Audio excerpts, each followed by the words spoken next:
भाजपाच्या कार्यकर्त्यांनी मुंबईत प्रचंड मेहनत घेऊन मोठं यश खेचून आणलं, त्याबद्दल कार्यकर्त्यांचे आभार आणि भाजपाच्या पारड्यात भरभरून मतं देणाऱ्या मुंबईकरांप्रती कृतज्ञता व्यक्त करतो, असं मुख्यमंत्री देवेंद्र फडणवीस यांनी म्हटलं आहे।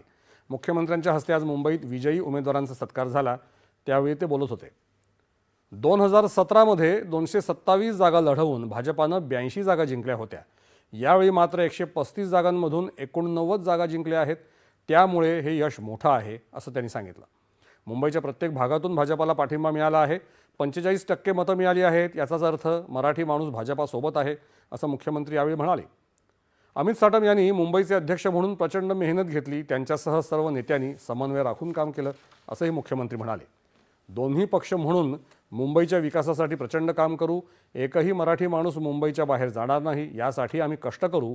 आमचे सर्व नगरसेवक मुंबईकरांचा विश्वास सार्थ ठरवतील, असंही फडणवीस म्हणाले।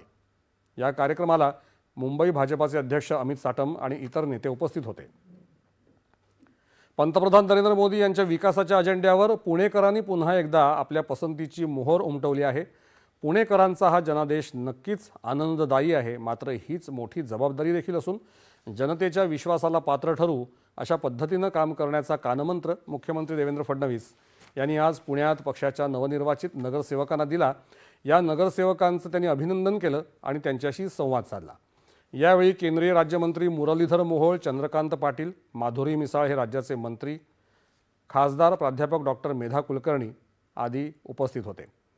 आपल्याला पुढील 5 वर्षांच्या विकास कामांचं नियोजन करायचं आहे। पुण्यासाठी आपण मांडलेल्या विकास योजनांमुळे पुणेकर आपल्या पाठीशी उभे राहिले, त्यांच्या अपेक्षा पूर्ण करणं ही आपली जबाबदारी आहे, असं फडणवीस म्हणाले।